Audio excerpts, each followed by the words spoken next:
किसान साथियों, आज हमारे इस कार्यक्रम में मेहमान हैं डॉक्टर अतुल जोशी। डॉक्टर अतुल जोशी पेशे से पशु चिकित्सक हैं, किसान दुग्ध विकास समिति के संरक्षक और पीडीएफए के सीईओ रहे हैं।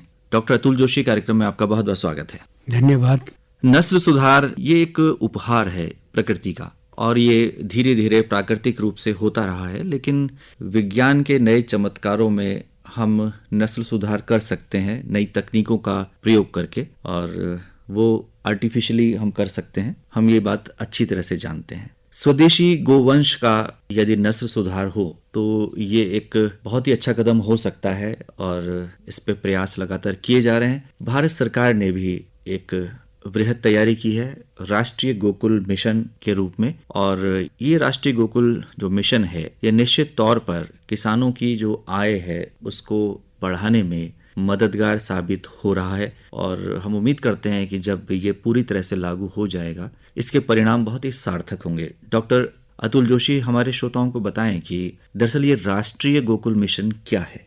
ये राष्ट्रीय गोकुल मिशन की आपने थोड़ी भूमिका दी है, जिससे थोड़ा ये हमारे किसानों को ये लगता है कि ये हमारे गौवंश, स्वदेशी गौवंश की सुधार के लिए एक राष्ट्रीय गोकुल मिशन की स्थापना की गई थी, जिसमें मेनली जो रेड सिंधी हैं, जिनको हम रेड सिंधी, थारपारकर, गिर, साहिवाल, ये जितनी भी हमारी स्वदेशी नस्ल हैं उनका विकास करके उनका दुग्ध उत्पादन बढ़ा के हम लोग जो है दुग्ध के क्षेत्र में, वैसे भी हम पिछले कई सालों से वो दुनिया में नंबर 1 स्थान पे हैं, लेकिन अभी हम दुग्ध की क्वालिटी, क्वांटिटी और उसके अलावा जो हमारे पशु हैं उनकी क्षमता को बढ़ाया जा सकता है बाय इंक्रीजिंग जेनेटिकल पोटेंशियल।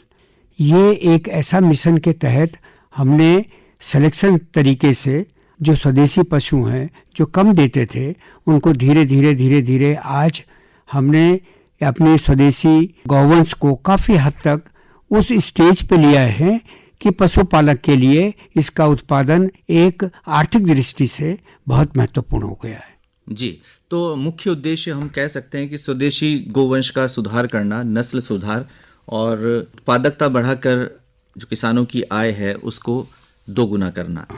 हम जानना चाहेंगे कि क्या मिशन ने इसके अंतर्गत कुछ पुरस्कार प्रदान करने की योजना बनाई है। इसमें भारती जी, एक्चुअली ये जो मिशन शुरू किया था हमारे तत्कालीन जो कृषि मंत्री थे श्री राधा रमन जी, उनके माध्यम से ये जो गोकुल मिशन हुआ है, लॉन्च हुआ है, ये 24 जुलाई 2014 को इसका जो है शुरुआत हुई है राष्ट्रीय गोकुल मिशन की। और इसके अंतर्गत जैसे हम पहले भी बोल चुके हैं कि स्वदेशी ही हमारी जो गौवंश है उसकी उत्पादकता को कैसे बढ़ाया जाए, उसकी आनुवांशिकी को कैसे सुधारा जाए। जब उसकी आनुवांशिकी सुधरेगी तो ऑटोमेटिकली उत्पादन भी बढ़ेगा। ये जी, तो जो पुरस्कार का प्रावधान है उसके बारे में थोड़ा बताएं। इस तरह से किसानों के बीच एक प्रतिस्पर्धा हो, स्वस्थ प्रतिस्पर्धा हो, जो अच्छा करे उसको पुरस्कृत किया जाए। इसमें राष्ट्रीय गोकुल मिशन के अंतर्गत आपस में एक प्रतिस्पर्धा, जिसे कहते हैं कि एक कंस्ट्रक्टिव प्रतिस्पर्धा रहे और दूध का उत्पादन बढ़े, इसके लिए राष्ट्रीय गोकुल मिशन के अंतर्गत पुरस्कार का प्रावधान रखा गया है। इस मिशन के अंतर्गत पुरस्कार का प्रावधान इस प्रकार रखा गया है कि जिससे देश के किसान पशुपालन की तरफ आकर्षित हो सके। यह पुरस्कार पशुपालन एवं डेयरी विभाग द्वारा प्रदान किया जाएगा। प्रथम एवं द्वितीय स्थान प्राप्त करने वाले नागरिक को गोपाल रत्न पुरस्कार प्रदान किया जाता है, और तीसरा स्थान प्राप्त करने वाला नागरिक को कामधेनु पुरस्कार से भी सम्मानित किया जाएगा। इसके अलावा स्वदेशी नस्ल की जो गौजातीय पशुओं का बेहतर संरक्षण कर रहे हैं उन पशुपालकों को गोपाल रत्न का पुरस्कार का भी प्रावधान किया गया है। कामधेनु पुरस्कार गौशालाओं में सर्वोत्तम प्रबंधित ब्रीड, मतलब वेल ऑर्गेनाइज्ड जो ब्रीड हैं उनके लिए दिया जाता है। और इसके अलावा अभी तक अगर आप सोचें तो करीबन 22 तो गोपाल रत्न और 21 कामधेनु पुरस्कार अभी तक प्रदान किए गए। नाबार्ड जैसी संस्था इस गोकुल मिशन में महत्वपूर्ण भूमिका निभा रही है, तो इसमें जो राष्ट्रीय गोकुल ग्राम है वो क्या है, उनकी अवधारणा क्या है?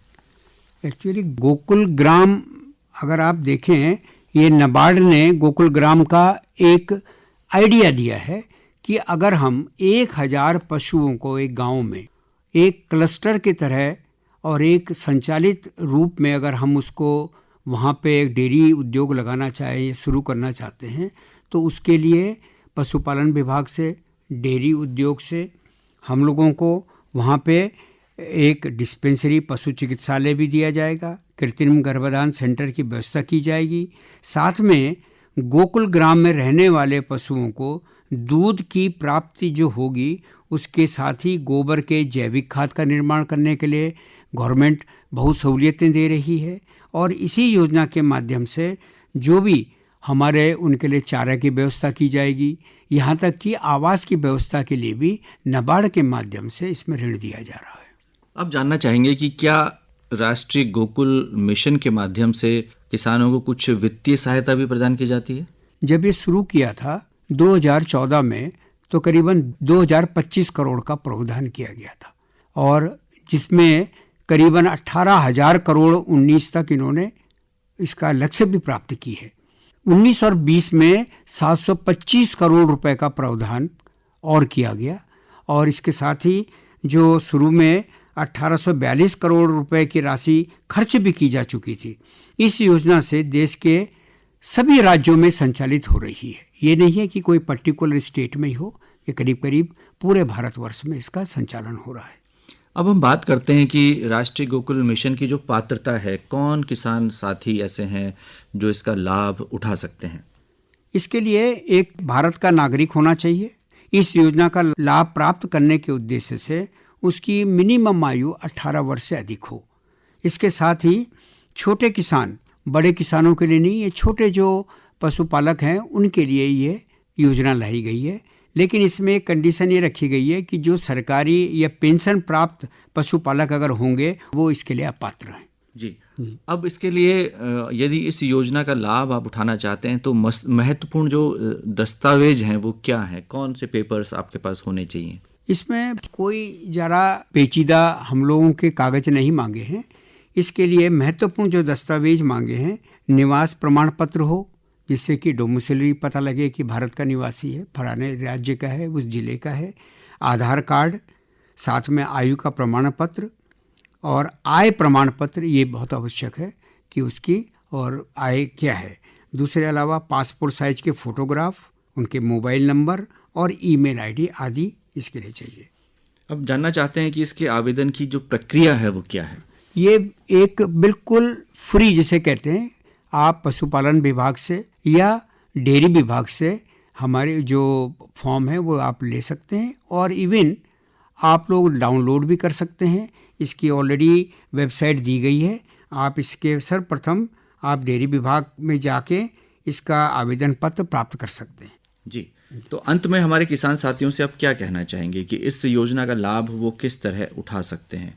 राष्ट्रीय गोकुल मिशन का जो मुख्य उद्देश्य है, ये उत्पादन के साथ साथ स्वदेशी नस्ल का सुधार और इसके साथ रोजगार के अवसर प्राप्त करना है।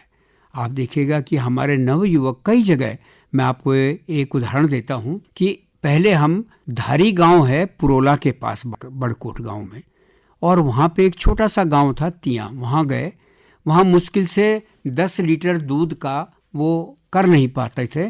जब उनको हम लोगों ने प्रबंधन सिखाया, चारा, ब्रीड, इस सब के बारे में बताया, आज वही गांव और उसके एक क्लस्टर फार्मिंग शुरू कर दी है उन्होंने।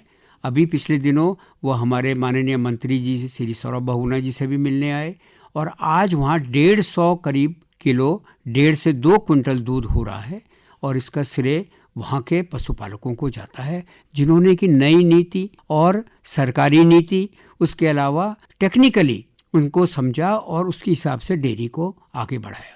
तो डॉक्टर अतुल जोशी, आप आज इस कार्यक्रम में आए और आपने राष्ट्रीय गोकुल मिशन के विषय में हमारे किसान साथियों को बहुत ही विस्तृत जानकारी दी। आपका आकाशवाणी स्टूडियोज आने पर बहुत बहुत आभार, बहुत बहुत धन्यवाद।